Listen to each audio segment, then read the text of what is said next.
Thank you so much. ഒരു പട്ടാളക്കാരനും മജീഷ്യനുമായിരുന്ന ഞാൻ ജീവിതത്തിന്റെ ഒരു പകുതി രാജ്യസേവനം ചെയ്ത് മറുപകുതി ഒരു മജീഷ്യനായി മാന്ത്രിക സമിതിയുമായി നിങ്ങളുടെ മുന്നിൽ നിൽക്കുകയാണ്. ഇത് ഞങ്ങളുടെ മറ്റൊരു വേദിയാണ്. ആ പ്രോഗ്രാം കല്ലുവടി ശ്രീ മേക്കാം കാവ് അങ്കണത്തിൽ അവതരിപ്പിക്കാൻ അവസരം ലഭിച്ച ഭാഗ്യമാണ് ഞങ്ങൾക്ക് ഒന്നാമതായി സന്തോഷം തരുന്ന കാര്യം.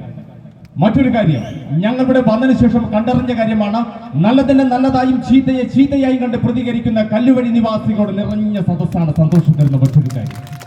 തീർച്ചയായും നല്ല ഒരു പ്രോഗ്രാം കണ്ട പ്രതീതിയോടെ ആയിരിക്കും നിങ്ങൾ ഈ വേദി വിട്ടു പോകുന്നത് എന്ന് ഉറപ്പ് നൽകിക്കൊണ്ട് ഞങ്ങൾ മാച്ചുകളിലേക്ക് കടക്കുന്നു. അത്ഭുതമാണ് എല്ലാ രസങ്ങളുടെയും ഉത്ഭവസ്ഥാനമെന്നൊരു ഭാരതീയ സിദ്ധാന്തമുണ്ട്.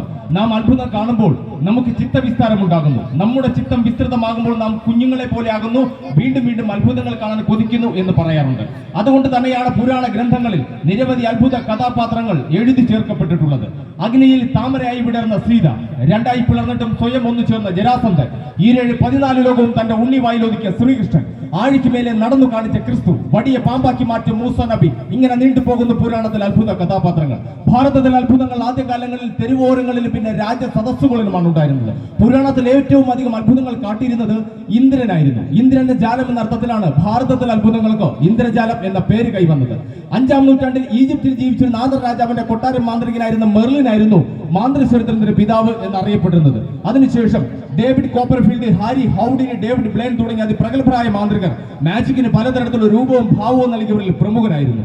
മായയുടെയും മന്ത്രത്തിന്റെയും സഹായം ഒന്നുമില്ലാതെയാണ് വേദികളിൽ ജാലവിദ്യ അവതരിപ്പിക്കുന്നത്. എങ്കിലും തന്റെ കാമുകിയുടെ ശവകുടീരമായി ആഗ്രയിൽ ഷാജഹാൻ പണികഴിപ്പിച്ച താജ്മഹലിനെ അപ്രത്യക്ഷമാക്കിയ മാന്ത്രികൻ PC സർക്കാരും ഓറിയന്റൽ എക്സ്പ്രസ് ട്രെയിനിന്റെ AC കോച്ചും എയ്റോപ്ലെയിനും ലോകാത്ഭുതങ്ങളിൽ ഒന്നായി മാറിയ ലോകത്തെ ഏറ്റവും ഉയരം കൂടി പ്രതിമ എന്നറിയപ്പെടുന്ന സ്റ്റാച്യു ഓഫ് ലിബർട്ടിയെയും അപ്രത്യക്ഷമാക്കിയ മാന്ത്രികൻ ഡേവിഡ് കോപ്പർഫീൽഡും കാണികളുടെ മനസ്സിൽ ഇന്നും ഒരു ചോദ്യചിഹ്നം തന്നെയാണ്. മായയുടെയും മന്ത്രത്തിന്റെയും സഹായമില്ലാതെ നിത്യാഭ്യാസി ആന എടുക്കുമെന്നതുപോലെ നിരന്തരമായ പരിശീലനത്തിന്റെ സഹായത്തോടെ സ്വായത്തമാക്കിയ കലാരൂപത്തിന്റെ ദൃശ്യാവിഷ്കാരമാണ് ഈ മാച്ച്. അങ്ങനെയുള്ള കലാരൂപത്തിന്റെ വിജയത്തിന് ആധാരം നിങ്ങളുടെ പ്രോത്സാഹനമാണ്. ഞാനൊരു പട്ടാളക്കാരെന്നുള്ളതെല്ലാം ശരി തന്നെയാണ്. ഇവിടെ ഞങ്ങൾ അവതരിപ്പിക്കുന്ന മാച്ചിക്ക് നിങ്ങൾക്ക് ഇഷ്ടപ്പെട്ടില്ല എങ്കിൽ നിങ്ങൾ യാതൊരു കാരണവശാലും കൈയടിക്കാൻ പോകുന്നില്ല എന്നുള്ള കാര്യം വളരെ വ്യക്തമായിട്ട് അറിയാം. പ്രിയമുള്ളവരെ, ഞങ്ങൾ അവതരിപ്പിക്കുന്ന മാച്ചിക്ക് നിങ്ങൾക്ക് ഇഷ്ടപ്പെട്ടില്ല എങ്കിൽ നിങ്ങൾ കൈയടിക്കണമെന്ന് ഒരിക്കലും ഞങ്ങൾ അവകാശപ്പെടുന്നില്ല. മറിച്ച് അതിനെത്ര ഉത്സാഹം കാണിക്കുന്നുവോ, ഞങ്ങൾ അവതരിപ്പിക്കുന്ന മാജിക്കിൽ ഏതെങ്കിലും ഒരിനം നിങ്ങൾക്ക് ഇഷ്ടപ്പെട്ട, നിങ്ങളുടെ മനസ്സിന് കൊള്ളാമെന്ന് തോന്നിയാൽ തീർച്ചയായും കൈയടിച്ച് പ്രോത്സാഹിപ്പിക്കുക. എന്നാൽ ഇത്രയും സമയം ഇവിടെ നടന്നതൊക്കെ നിങ്ങൾക്ക് ഇഷ്ടപ്പെട്ടോ ഇല്ല എന്നുള്ള കാര്യത്തിൽ ചെറിയൊരു സംശയമുണ്ട്. ഇഷ്ടപ്പെട്ടെങ്കിൽ നിറഞ്ഞൊരു കൈയടി. Thank you so much.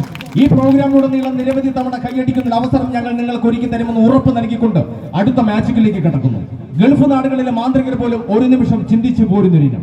Indian മാന്ത്രിക ചരിത്രത്തിൽ ഏറ്റവും വേഗതേർന്ന മാജിക് എന്നാണ് ഇതിനെ പറയുന്നത്. അത്തരത്തിലുള്ള ഒരു ജാലവിദ്യത നിങ്ങളുടെ മുന്നിൽ. Our next most beautiful important items, one of the great Indian glass box illusion.